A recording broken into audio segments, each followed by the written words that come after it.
este tiempo, pero ya él tenía ese fruto del Espíritu Santo, que es la alegría.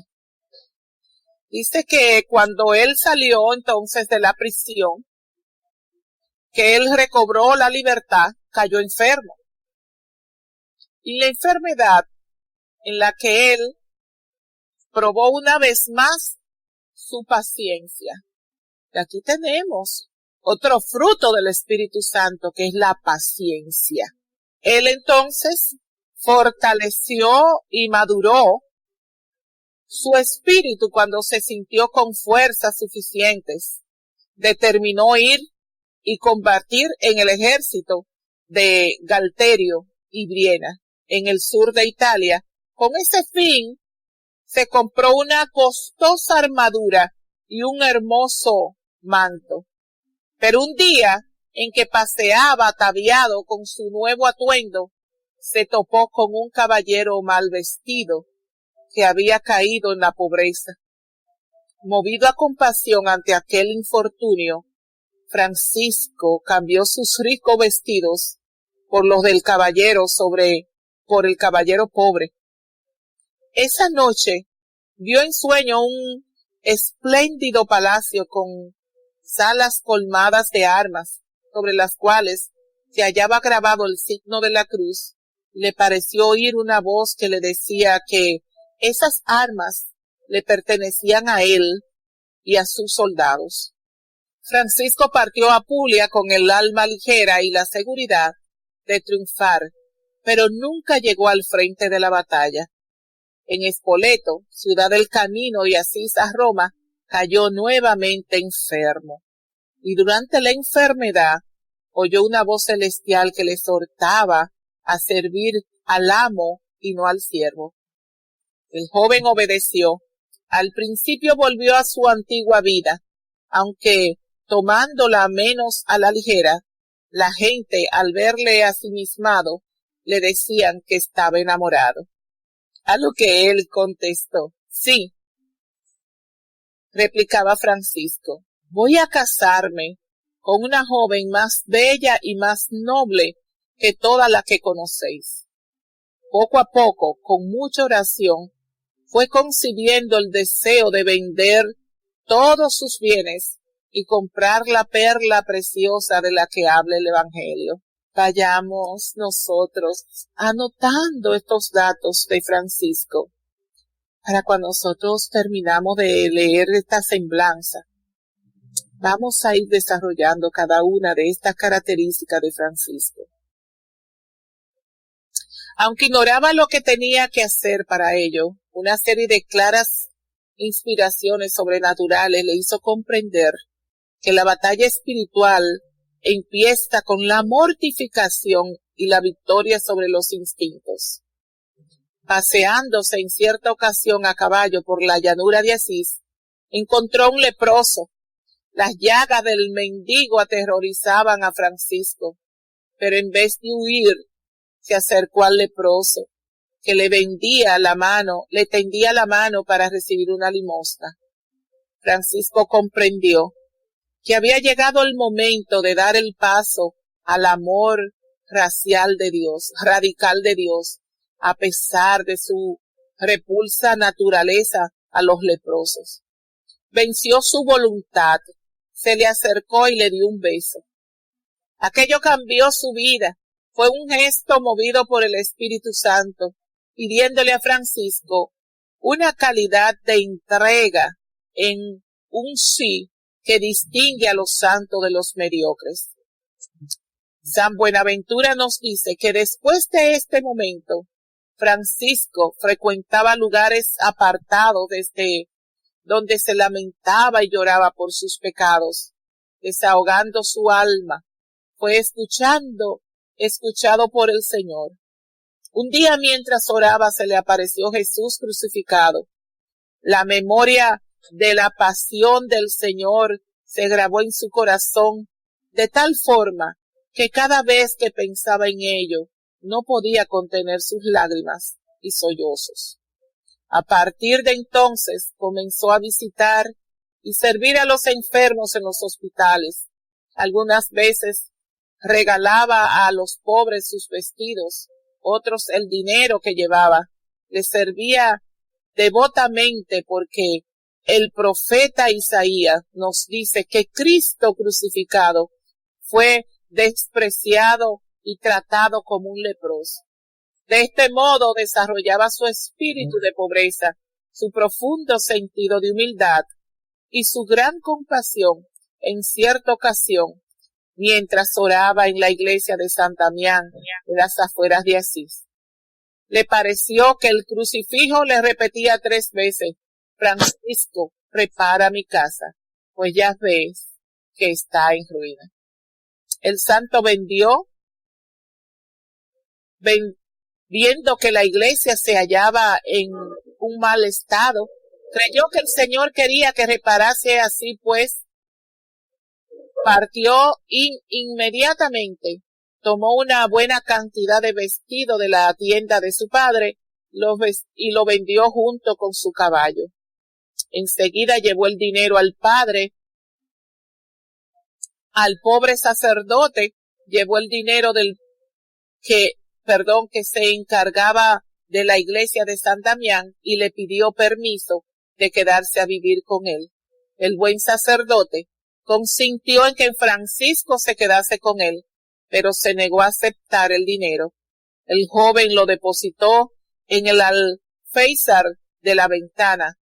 Pedro Bernabé, al enterarse de lo que había hecho su hijo, se dirigió indignado a San Damián, pero Francisco había tenido buen cuidado de ocultarse. Y vamos nosotros a dejarlo ahí porque la vida de San Francisco de Asís es mucho más de eso poquito que nosotros pudimos leerle. Quiero hacerle la salvedad que hay un librito pequeño que se llama Las florecillas de San Francisco de Asís, al que yo le invito a que lo lean y que lo tengan ahí, como ese libro también, de esos buenos libros que aparte de la Biblia, nosotros debemos de tener con nosotros. Esa invitación a que tengan siempre con su mesita de noche, el diario de Sor Faustina, la Divina Misericordia. Y también invito a que tengan también esa florecilla de San Francisco de Asís, que es tan importante para nosotros aprender con estas virtudes de San Francisco de Asís, de la que nosotros le fuimos destacando a medida que íbamos leyendo lo que podría ser su biografía, naturalmente mucho más larga de ahí, pero por razón de tiempo y espacio, la hemos dejado hasta ahí. Y yo le decía a ustedes que la alegría es un fruto del Espíritu Santo, el cual Francisco la tuvo desde siempre. Lo único que no la había desarrollado a nivel de lo que es un fruto del Espíritu Santo. El don de dar, porque aunque él vestía y andaba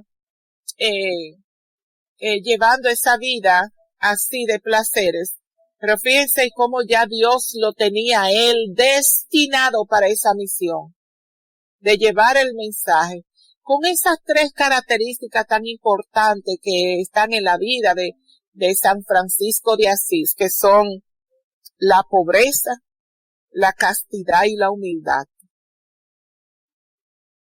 que es un llamado para nosotros vivir esa vida de santidad. Y siempre nosotros le decimos que este es el objetivo, la misión de este programa de Mujeres hacia la Santidad es ese, de llevarlo a que tanto ustedes, hermanas, mujeres, puedan tener esas pinceladas para todo eso que nos va llevando a vivir una vida en santidad, pero también a nuestros hermanos varones, que son muchos los que nos escuchan. Por eso nosotros hemos coincidiendo que hoy, justamente hoy viernes 4, es el día de San Francisco de Asís, no lo que decimos, dejar pasar por alto esta vida, esta entrega de San Francisco de Asís. Porque fíjense que a veces nosotros como padres, como hermanos, como la misión, como compañeros de trabajo, aún tu vida no sea una vida que dé fruto, te preferimos que tú puedas llevar esa vida mundana. Porque cuando vemos que ya experimentamos cambios, que ya queremos agradar a Dios, no lo queremos. Y eso le pasó al papá de Francisco. Cuando se enteró lo que Francisco había hecho, aún sabiendo que se lo había regalado para la iglesia, para levantar la iglesia, para ayudar a los pobres, él les reclamó. Él reclamó eso que Francisco hizo, pero cuando él andaba despiparrando el dinero, porque no le gustaba trabajar, pero tampoco le gustaba estudiar, pero él prefería que anduviera así, esa vida suntuosa, esa vida como nosotros podríamos llamar, entre comillas, ¿verdad, Liz? Como nos dice el mundo, viviendo la vida. Ahí él no decía nada. Ahí su hijo podía gastar, podría andar dándose ese lujo de ostensidad con el mejor caballo, la mejor vestimenta y gastando el dinero. Pero cuando ya él tuvo ese encuentro con el Señor, miren cómo su padre rechazó ese encuentro. Miren cómo él fue a reclamar eso que Francisco había hecho.